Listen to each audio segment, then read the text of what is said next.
Like a lot of writers, I've been writing all my life. Like the first time I wrote something for fun, I was 5 years old, and I wrote a really abridged and terrible version of the plot from Chrono Trigger. As a Sure. video game, that I was playing. And then when I was 25, I just started to start writing like seriously and try to make eventually a long term career out of it. Shadow Bane is the second book I've written. Technically the third, if you count a really terrible dumpster manuscript that I wrote in high school, Of but as an course. adult, the second book Yeah. I've written, second book I've written. I've been working on that since May of 2021, and finally got it to a point where I felt that it was ready. I had a little bit. I did have an agent for a bit, so I kind of like dipped my toe into the trad pub pool. That kind of went south, so I decided to go self-published, and I'm super happy I did, and just I feel good about having like the creative control and getting to kind of set my own deadlines and do things the way I want to, and so that brings me here to finally get my debut out there about 8 years after I decided I was like gonna write seriously. Yeah. Yeah. I think I appreciate. I was reading through one of your blog posts talking about some of your story about how you kind of had one idea and then you grew into like a 7 book series idea. How it's taken you a long time. It's very similar. Resonated because it's been quite a few years since I started mine, and same thing. I had an idea and it's kind of blown up, and so I resonated with that journey. They have an annoying habit of doing that. The Yeah. ideas they tend they Yeah. My problem is I always keep asking why, which is just keeps expanding the whole thing. So yeah you yeah, add like a layer and then it just opens up like a whole nother avenue, and it's like, oh man, like that's got to be in there, like that's good stuff. yeah, yeah, for sure. That 7 book one was from the first book I wrote. Hmm. That so now that's kind of like my drawer manuscript. I'll come back to that at some point, but I realized that was like a really ambitious project. That it was. I thought it was originally gonna be one book, and then expanded to like, oh, I'll do three, I'll do four, and then COVID hit, and I got like world building disease, and I was like, this is definitely 7 books, and I Yeah, feel good about the amount that's in it. Like I don't feel like I'm stretching it to seven, but just the more I thought of, like the more I realized it would need more books. And then I was like, yeah, that's too much of a project to tackle while I'm still working full time and as hmm, like essentially a first time author. I was like, I'll do like a smaller story that's a little more self contained, and I'll come back to that one later. yeah, for sure. So I definitely want to talk to you about your experience with trad publishing. But let's start first with where did the idea for Shadowbane come from, and how did you develop that into what it is now? So I had a crazy dream. It was like a really intense nightmare, where basically like my wife and I were being like attacked by like demons in our house, and I was trying to like break through this door to like get her out of the room and get us out of the house. And I woke up like fuming, like angry, like sweating, like my heart was racing, like it was really scary. Hmm. And I was in like physical like duress, Yeah. and then my dog started like howling and barking and stuff. Like my dog started freaking out. He's like a dachshund. He's a small dog, so he sleeps in bed with us. And so I thought someone was like trying to get into the house or something. So I got up and checked, and like it's all quiet. So I'm like, all right, that was weird. Like I've calmed down from like the dream now. I go back to bed, and my dog just like sits there on my chest and just like stares a hole through the door for like an hour. And he's never done that before or since. So it Hmm. freaked me out. It freaked my wife out, and she's like, what if like the dream was real and he was like Hmm. protecting me or something? So the initial like spark was like a guy and his dog hunting demons, and then that I like let stuff marinate and you refine it. And I was like, okay, what I wanted non Christian view of demons. So I Hmm. started looking to Eastern mythology, and I've always kind of been really interested in like feudal Japan and their mythology with the yokai. It's fascinating. So I was like, okay, Yeah. like there's my setting, there's my mythology, and then that kind of morphed to two twins and their 800-pound Siberian tiger hunting demons. Nice. Yeah, I dig it. That's awesome. Yeah, man, I having dreams like that is terrible, and but it sounds like something good came out of it, so that's nice. I'm glad it happened. Yeah. I that's part of the reason why. So like I don't really watch or read a lot of like horror, anything like that for that reason, because I just have vivid dreams. So yeah, it's definitely something that like I like to stay wary of some of that stuff for sure. Yeah, Yeah. very understandable. I can read a little bit of horror. Horror movies, I like them, but I always like regret it. Yeah. It's like wings that are too spicy, where like I get ambitious and then I'm like, that was a bad call. Yeah.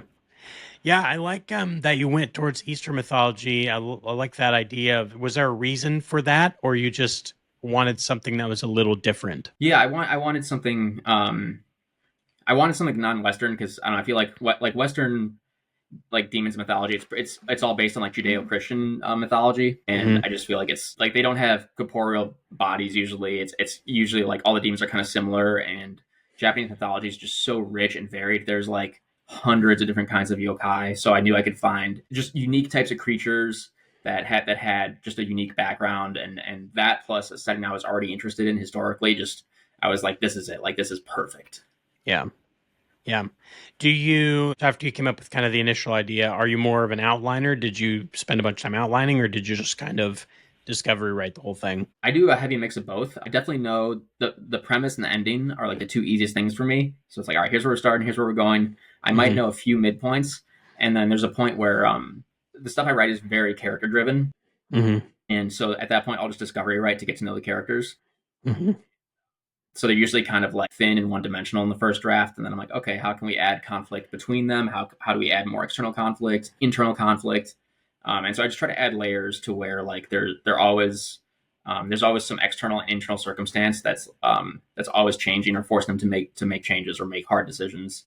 Hmm. And then that's kind of how I like will add small like sub pieces of the plot to Hmm. to move things along, give them obstacles to work through. Yeah. I think that's a really, the best.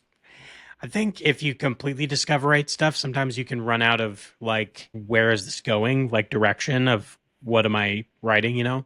So I Yeah, think I like that. That's a good middle ground of like, kind of the main points, but you leave yourself enough room to create and expand and, have it be fun. yeah. I think a lot of times we get lost in like the oh, I'm a plotter, I'm a pantser, and it becomes like an identity thing. Like it's fun to pick Hmm. a team. Yeah. And I've kind of like early on I vacillated between kind of like thinking of myself as both of those, and I kind of realized I do them both at different times, and like okay, that's fine. That's just my process.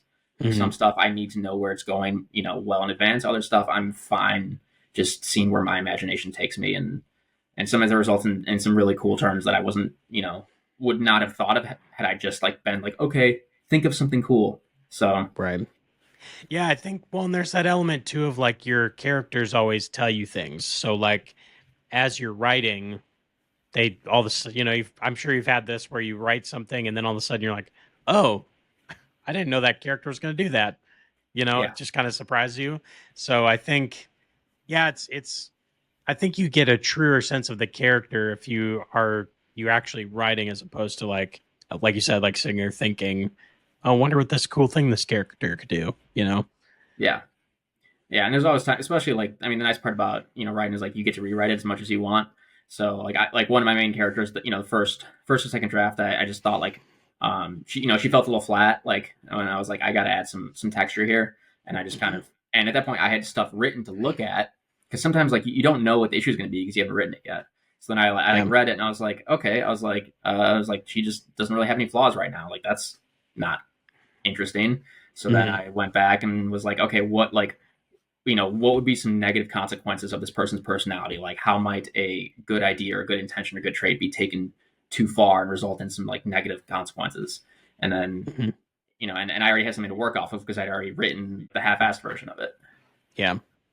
Find that your characters often end up how you kind of envisioned, or do they lead you in directions where they're generally different than what you thought? The end point is usually where I want because essentially like it's like okay, like I know what I want to happen and I know what I want the characters like end state to be in terms of how they've changed and everything. But sometimes just the way there is usually what requires a little bit of like finessing, and that's the stuff that'll surprise me. Yeah.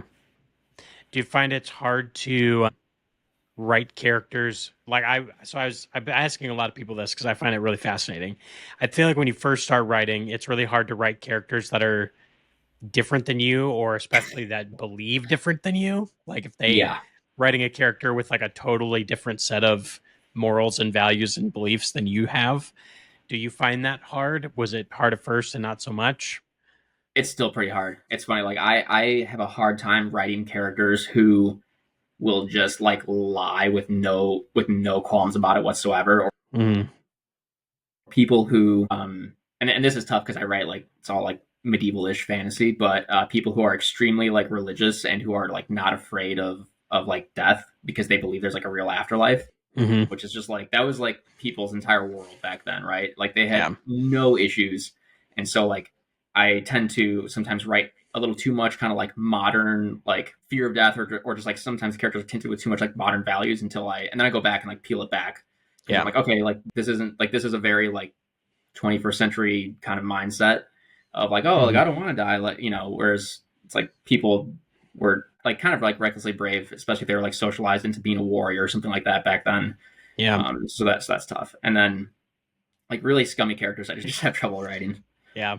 I always had like if you ever played like Fable or like a game where you could choose good or evil, I could never do evil. Like I'd always try. It's not even that I think that I'm like some super nobly awesome person. I just couldn't do it. So I'd try to do it so that I could play the other version of the game, and then I would ultimately I was like I can't do it. 100% the same thing. I played Fable. I played a lot of Baldur's Gate. I like chaotic good was like my favorite alignment. I'm like, all right, like I can be a bit of an asshole, but I'm still gonna like help people. That was Right. my Yeah. Like I can be a smartass, but not like, totally evil. yeah. I don't find it fun to play that way, and so it's Mhm. tough for me to put myself in a mindset of that character. Yeah.